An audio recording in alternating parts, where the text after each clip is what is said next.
Alla Tulia Meldonia Ahara Mariese, and welcome, dear friends, to episode 5 in our Tale of Fëanor and the Silmarils. So, in our last video, we looked at the Oath of Fëanor, which is going to be very important in what we look at in this episode. So, basically, most of the Noldor had decided to rebel against the Valar who ruled Valinor. And instead of living in the Undying Lands, they'll journey east to declare war on the Dark Lord Morgoth, who now lives in Middle-earth. But Fëanor, the leader of the rebel elves, and all 7 of his sons have taken things just one step further. They have all sworn an oath in the name of Eru Ilúvatar himself, promising that they will do whatever it takes to get the Silmarils back, and they won't spare anyone who gets in their way. So, right here is where I'm going to pick it up in this video. And I guess we begin with the Noldor marching out of their capital city of Tirion and heading east towards the sea. Now, right at the head of this group is Fëanor, and just behind him are his sons, and the most vengeful and radical and prideful faction of the Noldor. And their plan is to be the first ones to set foot in Middle-earth. However, travelling all the way across the sea is much easier said than done, and there are only 2 routes away from the Undying Lands. They are the grinding ice of the Helcaraxë, or the open and uncharted ocean.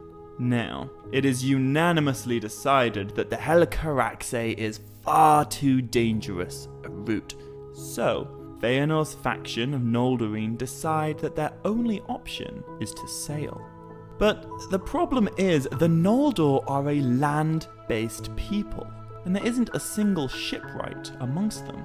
So the first place they go to is the Swan Haven of Alqualondë, where their friends the seafaring Teleri dwell with ships aplenty.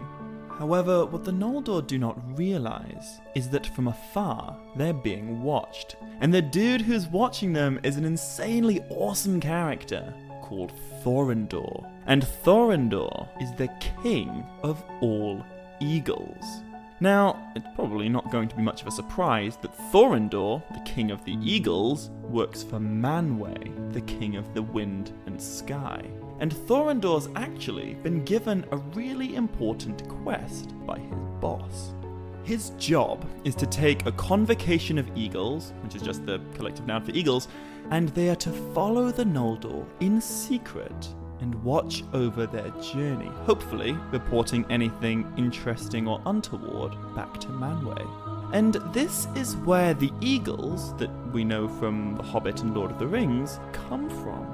In fact, Gwaihir, the Wind Lord, who we'll all meet a lot later, is actually implied to be one of these early eagles who follows his king Thorondor as effectively a security camera of the Valar.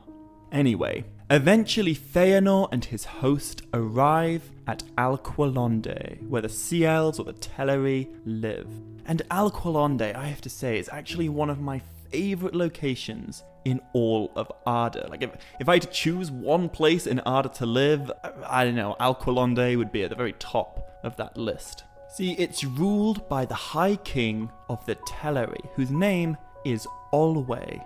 And he actually comes out to welcome Fëanor and his host as they arrive at the port city. Now, Olwë is very friendly to the Noldor, and among Fëanor's number is Galadriel, who is actually Olwë's granddaughter.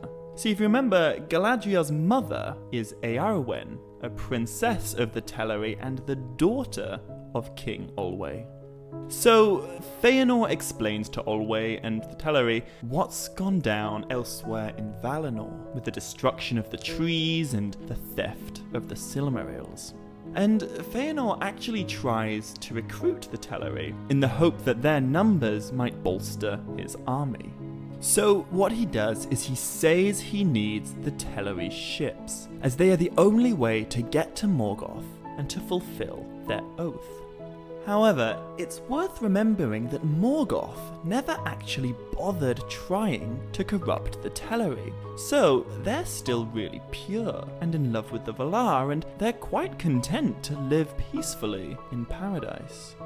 So, Olwë actually tries to dissuade Fëanor and tries to convince him to just make peace with the Valar. He says that he renounces none of his friendship, but he simply can't justify donating his ships to the Noldor's rebellion.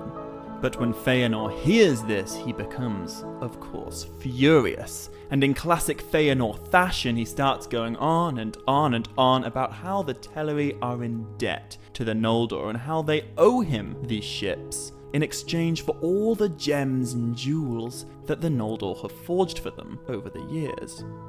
But Olwë still says no. And he makes a really good point here. You see, he says, yeah, it's true, the Noldor have forged these great gems for the Teleri, but the Teleri don't care about gems. They use them simply to decorate their beaches. They just throw them on the ground. What the Teleri do care about is their ships. And the Noldor did not make them. So, you see, to the Teleri, their swan ships are as sacred as the Silmarils are to the Noldor. And, if you remember, Fëanor refused to give up his Silmarils for the greater good. So Olwë doesn't really see why he should give up his ships. And in my mind, Olwë's got a really good point here. He's absolutely right. But obviously Fëanor does not see it that way. And Fëanor grows angry at the Teleri's defiance, and when it becomes clear that he's not getting what he wants, he actually threatens them with violence. But still, the Teleri do not back down. And in this moment, Fëanor's niece Galadriel has a very tough choice to make. So, I've already said that Galadriel's own mother is one of the Teleri from Alqualondë. And although Galadriel was once close with her uncle, I think she realizes in this moment she can follow him no further. And so Galadriel defects, and she actually stands against Fëanor in defense of her mother's people. But unfortunately, Galadriel alone cannot halt the flight of the Noldor. And when diplomacy fails, Fëanor orders his sons and his army to seize the Teleri's ships by force. Now, as I'm sure you can imagine, the Teleri aren't okay with this, and with Galadriel at their side, they try to fight off the Noldor. However, the Teleri are a peaceful people, and Morgoth never taught them to make swords. So their only weapons are the stones from the ground and their simple, slender bows. But their resistance is significant, and they're actually able to prevent the Noldor from completely taking over, at least for a while.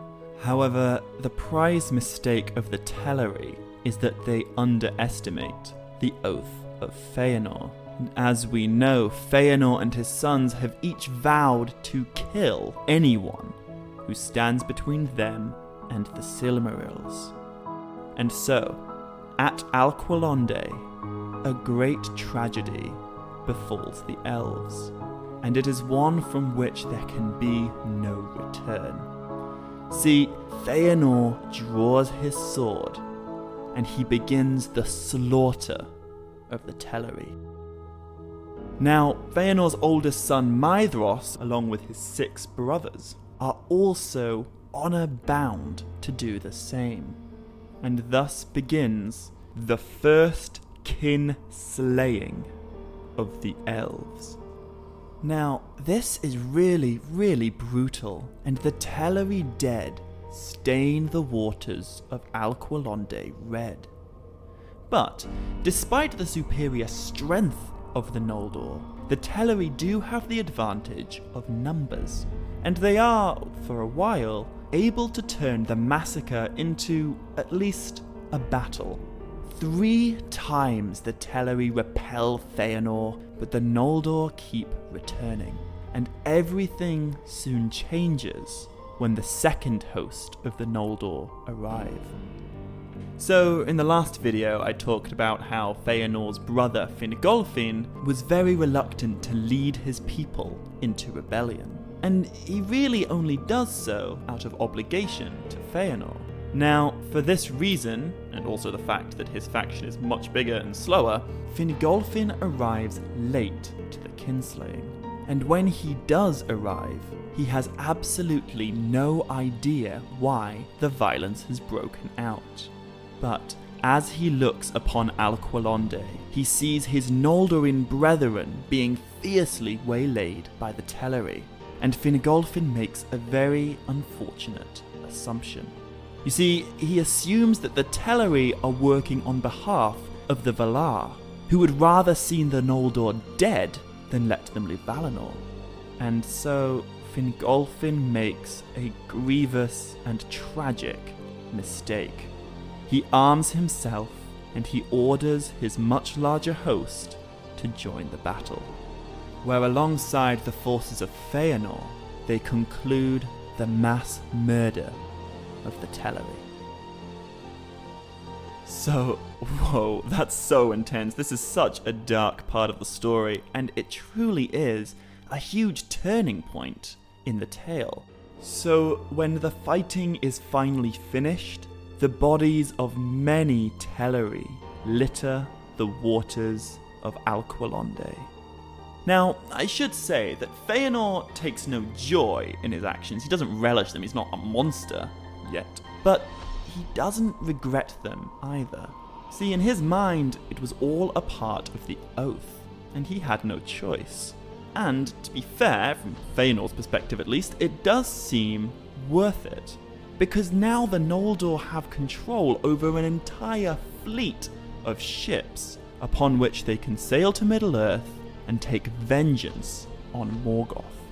However, Fingolfin is much more disturbed by his actions, and he immediately repents and wishes he could undo what he's done. But it doesn't change the fact that his hands are also stained red. And Fingolfin knows there can be no returning to the Valar now. He is an exile in every sense of the word. Now, I think Fëanor probably knows that he might have gone a little bit too far, and some of the other Noldor are really beginning to lose faith in him. So, he wastes no time in getting everyone aboard the ships before anyone can change their mind. In fact, the only thing that Fëanor waits for is his third brother, Finarfin, who arrives only after the slaughter, and Finarfin knows nothing of what's happened. Now, as I say, Finarfin's host arrives last because they are by far the most reluctant to leave Valinor. And Fëanor knows that if Finarfin learned the truth, he would turn right back around and go home to Tirion. Especially because, remember, Finarfin's wife is Olwë's daughter. So, Fëanor lies, and he eagerly orders all of the Noldor to set sail immediately. However, they can't just sail east to Middle-earth because, as I said, none of the Noldor are seafarers, and they just don't have the skills or the knowledge to sail the open ocean. So instead, they sail north, and they hug the coast in a sort of upside-down U-shape, or at least that's the plan, following the shore all the way up to the Helcaraxë. But it's on this journey that things begin to go drastically wrong for the Noldor.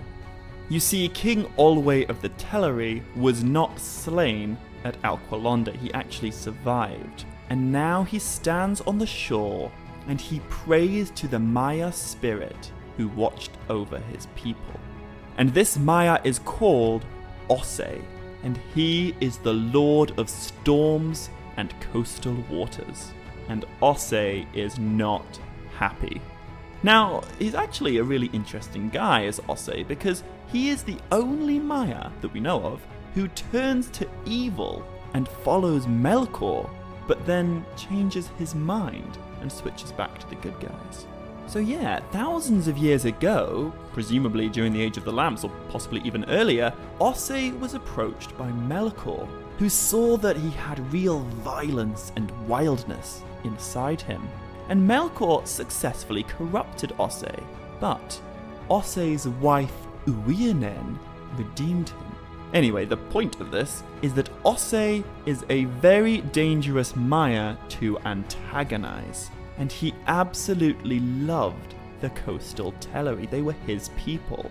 So, when he learns about the massacre, he is furious, and he wants to create a storm that will drown every single one of the Noldor. But he's not allowed to do this.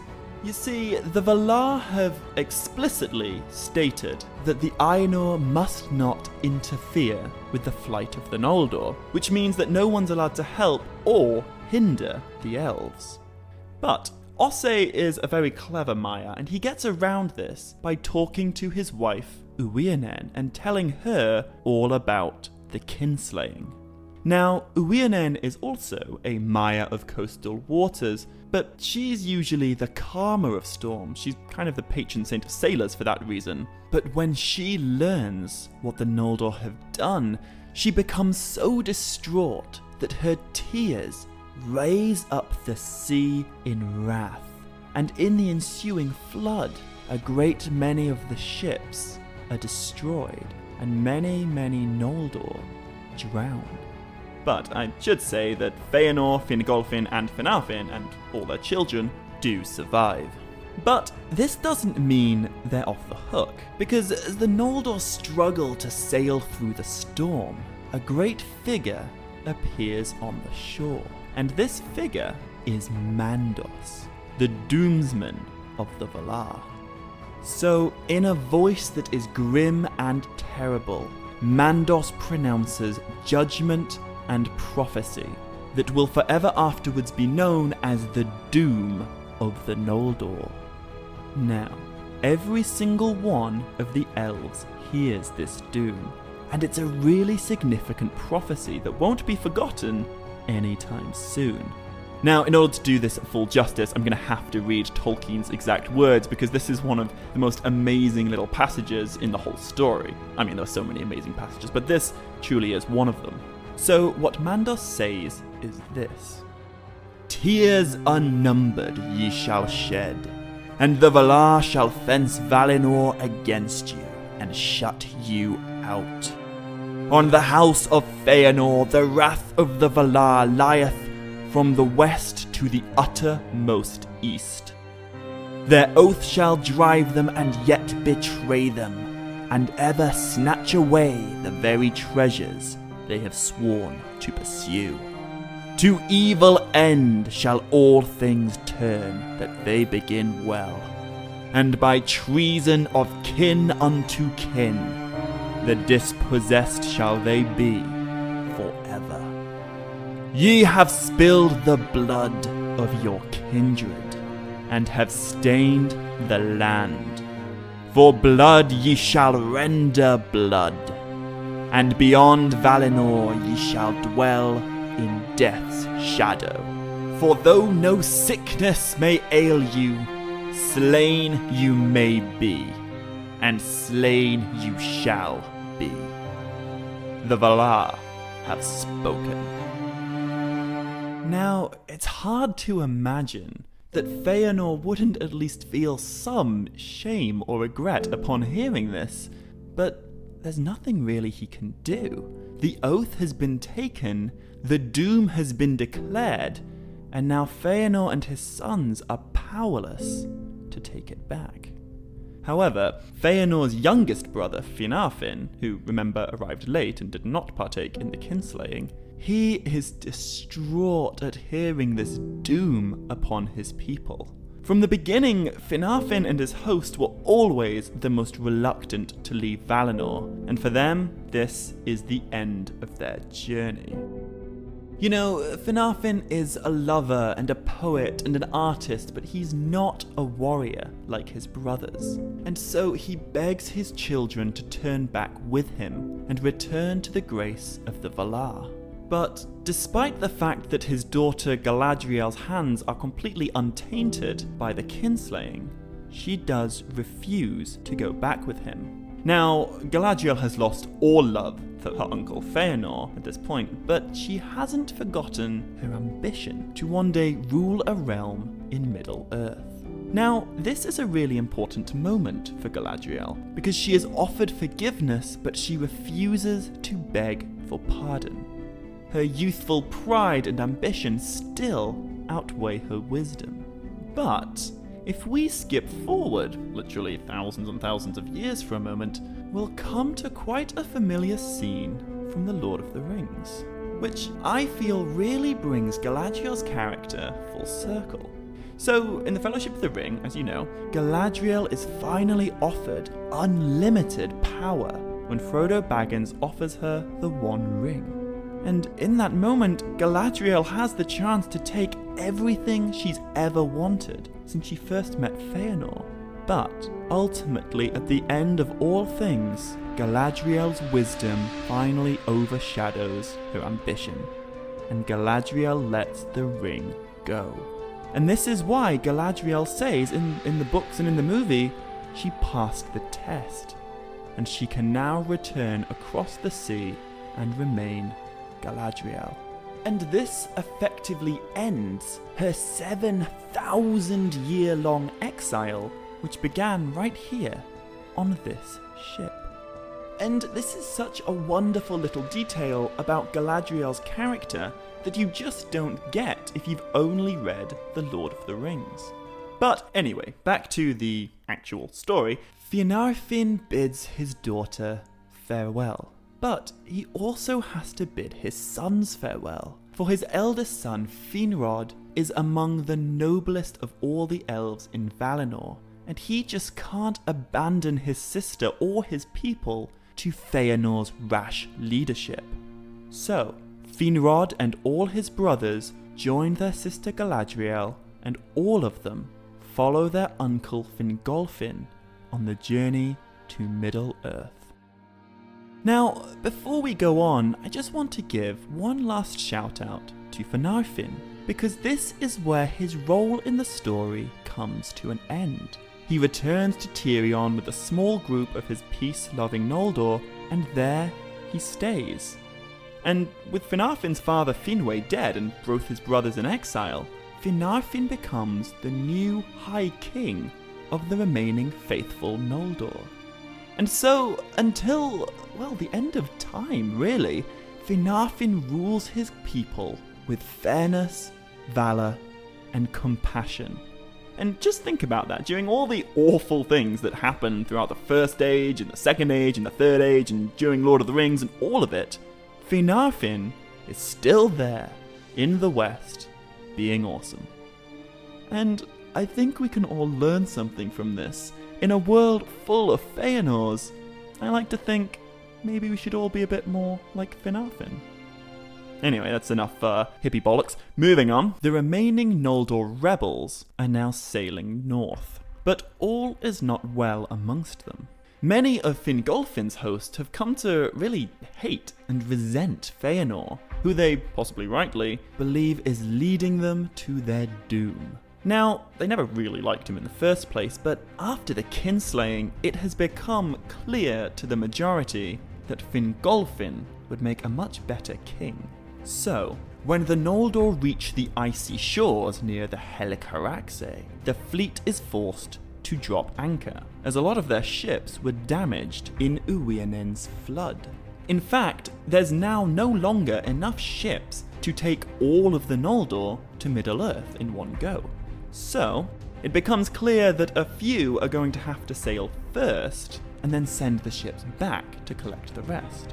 Now this actually does sound like a good idea, but the elves are now in their most dire situation yet.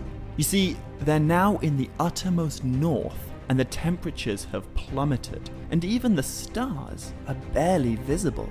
And many of the reluctant Noldor begin to openly curse Fëanor, who they blame for their misery even more than they blame Morgoth. So, obviously it's not long before Fëanor learns of this dissent, And when he does, he secretly gathers his sons and a small force of his most loyal elves, and they decide they're going to take the ships for themselves and make the first crossing while Fingolfin and the rest of his people are soundly asleep. So this is what they do. Fëanor and his sons and his gang steal the ships and they set sail. And after a long, dangerous crossing, they eventually arrive in the land of Lammoth. And for the first time in his life, Fëanor steps onto the soil of Middle-earth. By the way, this place, Lammoth, is the same place that Morgoth and Ungoliant arrived not too long before. However, immediately after disembarking, Fëanor commits another heinous act. So, his oldest son, Maedhros, orders a handful of the Noldor to ready the ships to sail back to Aman to pick up the others. But Fëanor overrules him. You see, Fëanor's decided that only the most loyal are welcome in his new land, and he plans to abandon Fingolfin and all those who'd spoken against him. Now, Maedhros begs his father to reconsider, because remember, Maedhros deeply loves his cousins, especially Fingolfin's eldest son, Fingon. However, Fëanor has made his decision, and he orders that every last ship be burned. Now, I do want to take a moment here just to give some props to Maedhros. He's someone we'll see a lot more of later, and he really is quite a morally ambiguous character, which I really enjoy. But right here, he does demonstrate true compassion, which, to be honest, his father seems to be completely incapable of at this point. Now, I want to flag this up because Maedhros is not entirely the douchebag that his father has quite clearly now become. Anyway, once the fleet has been reduced to ash, Fëanor summons his sons, but only 6 come to him. His youngest, remember, are the twin hunters, Amrod and Amras, but only Amras is present. See, Amras explains to his father that his brother Amrod could not sleep on the cold ground of Middle-earth, so instead he decided to sleep comfortably inside his ship. And it's now that Fëanor realizes to his horror what he has just unwittingly done. He has burned his own son alive. And so Amrod's death fulfills Nerdanel's prophecy that one of her sons would perish before ever setting foot on Middle-earth. Now, just one more quick side note. The death of Amrod is actually quite controversial, because it's not mentioned anywhere in the published Silmarillion. And this is because it was one of Tolkien's latest additions, and sadly, Tolkien actually died before making this change official. So, I guess there's debate amongst fans as to whether Amrod survives the burning of the ships or not. But he doesn't really do much else in the story, and I have to say, I really agree with Tolkien that Amrod's death really shows us just how far Fëanor has fallen. You know, he went after Morgoth to avenge his father, but he's already ended up killing his own son. But anyway, just before we finish this video, let's quickly return to Fingolfin's side of the story. You see, at this point in Tolkien's cosmology, the world of Arda is flat, which means many miles away, on the other side of the Helcaraxe, Fingolfin and his host awaken to the sight of smoke and fire in the far distance. And they know instantly that they've been betrayed. And now, there are only 2 options available. They could either return to Valinor and suffer the wrath of the Valar for their roles in the Kinslaying, or they could brave the treacherous, grinding ice. Now, in the end, Fingolfin chooses to journey on, in no small part to make sure that Fëanor does not get away with what he's just done. So, Fingolfin, his sons, his niece Galadriel, and his nephews, the other sons of Finarfin, as well as the remaining host of the Noldor, all turn north, and on the frozen shores of Aman, they begin their phenomenally dangerous trek across the Hell Caraxes.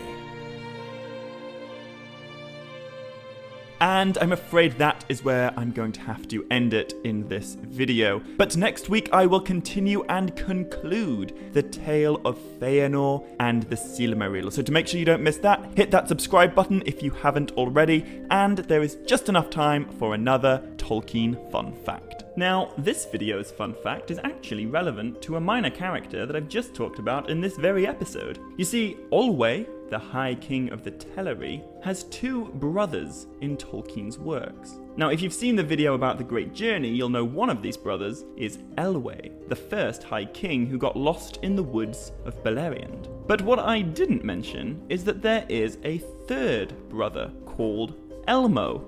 Now, this always makes me chuckle, for obvious reasons, I guess, but Elmo was of course written about long before Sesame Street ever graced anyone's TV screens. And Elmo the elf isn't actually that important in his own right, but he is the grandfather of the much more famous elf, Celeborn, the eventual husband of Galadriel. Now, because I'm aware this episode was quite heavy with all the kinslaying, I'll give you another fairly silly fun fact about elven names. Because you see, although Celeborn is the dude's Sindarin name, if he'd gone across the sea to Valinor with Olwë, he would have been known by his Quenya name, which is rather unfortunate for us readers living in the 21st century, because the Quenyan rendering of the name Celeborn is Teleporno.